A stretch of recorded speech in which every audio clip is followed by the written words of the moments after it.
The new Knives Out movie, Wake Up Dead Man, is a brilliant meditation on modern American religious identities, including the evangelical embrace of Donald Trump. Hear me out. Rian Johnson, the director of the Knives Out trilogy, including this movie, is one of our best directors at exploring modern-day issues, especially character studies, through sophisticated yet hilarious scenarios. His second Knives Out movie, The Glass Onion, for example, was a meditation on the genius myth surrounding Elon Musk. But his latest movie, Wake Up Dead Man, tackles religion, or I should say religions in the plural, and particular types of religions at that. Now, I don't want to give away any major plot details. As you come to expect from a Benoit Blanc story, the twist at the end is very satisfying, and I don't want to hint at that at all. But I do think I can offer a spoiler-free analysis of some of the central themes, and I'll do this through an engagement with three of the central characters: Jefferson Wicks, Judd Duplessis, and Benoit Blanc.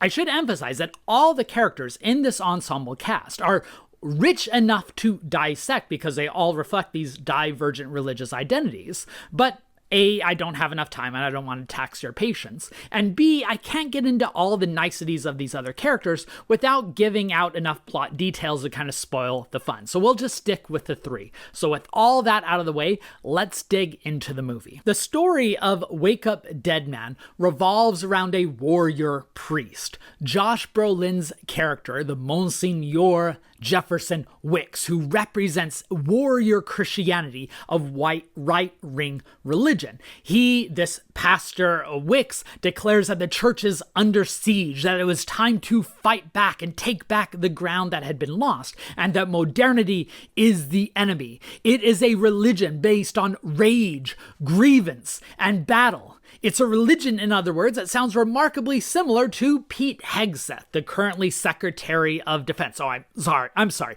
Secretary of War. Got to get that right. And it resembles Hegseth all the way down to the irresponsible drinking. I do think it's notable here that in telling this story of right-wing evangelicalism, Rian Johnson chooses a Catholic priest. And I think he does this for a number of reasons. And by the way, Rian Johnson has said in interviews that he is drawing from his own background growing up in an evangelical household to capture these key themes. But I think he uses Catholicism here and a Catholic priest because the Catholic hierarchical structure makes it much easier to focus on this type of story with people fitting into particular roles. And further, Catholicism has long had this attachment to Gothic mystique history that this movie is playing with, which is why Catholicism stands in for right-wing religion in general and the evangelical political identity in particular. Now, I thought this movie so successfully skewers modern notions of muscular Christianity that I even texted my good friend Kristen Dumais, the author of the wonderful best-selling book Jesus and John Wayne, which talks about Christian patriarchy at the heart of the evangelical tradition, because I want to make sure she wasn't a consultant on this movie because it seems drawn from this type of scholarship. By the way, she said she wasn't, but she did enjoy the movie. And a step beyond capturing this warrior Christianity, again, a warrior Christianity that's captured in Pete Hegseth, who has all the tattoos that represent these medieval clashes and the Crusades, who wrote a book all about becoming much more of a warrior Christian, battling modernity and fighting against Christianity's enemies. But even going beyond that muscular warrior Christianity, this movie demonstrates through the devotion of Wicks's parishioners to him these dynamics of religious loyalty in our modern partisan age, because Wicks's parishioners were willing to overlook his serious problems, even when it became very apparent that he had serious problems, because, and this was the words that they used, he was chosen by God to fight their battles. That should sound familiar because that's the same type of rhetoric used by evangelicals to justify their defense of Donald Trump, someone who does not really fit into what people thought the evangelical tradition is. But according to Kristen Dumais' book and plenty of other scholars, evangelicalism has come to identify itself as this culture warrior, which needs this battle leader like Donald Trump. That Christianity has become much more of a cultural icon, an identifier, a sense of grievance. And so Trump's posing with the Bible in front of the church amid the protests in the summer of 2020, remember, where they clear the park and they push out protesters so he can get his photo op holding up the Bible very awkwardly in front of a church, is the type of image that many in America flock to as an identity, as a Christian identity. And that's the type of identity politics that are being skewered through Monsignor Wicks in this movie. On the other hand, the foil to Wicks is Josh O'Connor's character, the Reverend Judge Duplantis, who represents the softer faith of love and charity, a belief rooted in humanitarian outreach and human-based grace. Judd is actually very consciously turning away from his violent past. He used to be a boxer in order to embrace the gentler approach of peace. Now, he is representing a critique of that muscular Christianity, of trying to be a much more service-based, pious sense of humanitarian outreach. And notably, Judd not only critiques the muscular warrior ethos, which he sees as a corrosion of Jesus Christ's mission of pacifism, but Judd goes further and acknowledges the challenges in a dialogue with Blanc early on in the film that acknowledges the challenges of Enlightenment thought and modernity to Christianity, admitting that some of the ideas at the heart of the Christian faith and Catholicism might be myths or they might be narratives, and therefore might not be literally true, but that they speak to a truth within humanity, and that they are meant to restrain our fighting impulses and turn us more toward peace. In other words, they are an antidote to that evil outpouring of the warrior mentality.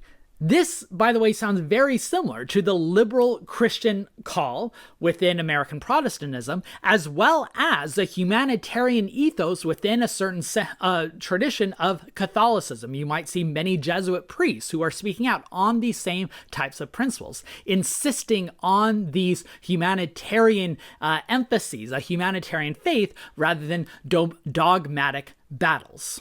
And then we have the skeptic, Daniel Craig's Benoit Blanc, one of my favorite characters in modern cinema, who represents the enlightened skeptic's analysis of religion. Now, we're introduced to Blanc in this movie through his skepticism. He is upfront with Judd about his lack of belief in the Christian tradition, as well as his acknowledgement of all the harm that these religious traditions, these churches, have done over the years.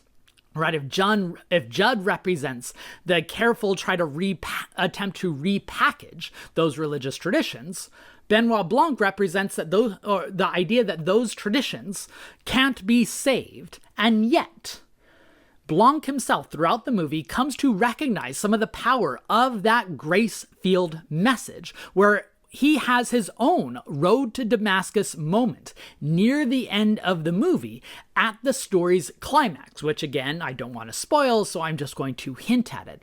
In part that he recognizes the role that religion can play for this human yearning that might defy the rational mentality and hit on those deeper principles found within the human soul that Judd himself has been saying. And ironically, when I was watching this film and thinking about the Benoit Blanc character, I immediately saw parallels to Arthur Conan Doyle, the author behind the Sherlock Holmes series. So on the one hand, Arthur Conan Doyle, of course, was devoted to this rational Enlightenment inquiry, right? The ideas behind Sherlock Holmes. Yet also in his private life, he was part of a spiritualist searching, even getting involved in the spiritualist movements, because he was drawn by the mystique, the power, the myths of these rituals and the majesty of faith, something that it seems Benoit Blanc himself at least recognizes the virtue in by the end of the movie, softening his skeptic's edge that we saw at the beginning. Again, I wish I could go into more characters in this wonderful ensemble cast, but I don't want to tax your time, and it would require going into more of the story and plot points in order to make sense. I'll just say that the movie, through some of these characters, explore the tensions of myth-making within these religious traditions and these ideas of creating mythical truths at the heart of religious traditions that seem to satisfy a human craving. In general, though, the movie, Wake Up Dead Man, appears to be a morality play on the various versions of faith in modern America, with a clear critique of right-wing religious radicalism in the form of Monsignor Wicks and his parishioners. But I also think the film is showing reverence for a particular type of devout, simple faith. It's not saying that the solution is giving up religion altogether. It's arguing for a different type of religion. And you see this both in the charitable faith of Reverend Judd, but also in some of the messages you get at the end of the movie. One of the closing montages take place over a Shaker hymn, "'Tis the Gift to be Simple," a musical testament to pure, simple religion, what the movie seems to present as the antidote to our modern religious hypocrisy. The film, in other words, captures the growing American angst against organized religion and all its problematic trappings as found in the evangelical embrace of Donald Trump.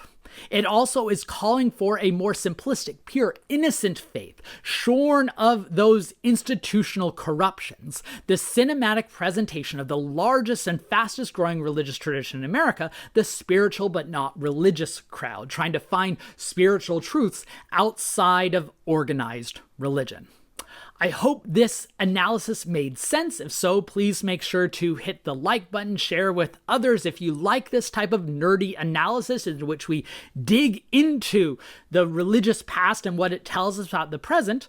Make sure to follow this channel. I offer lots of analysis, not only of historical moments in the past, but modern pop culture and political things in the present.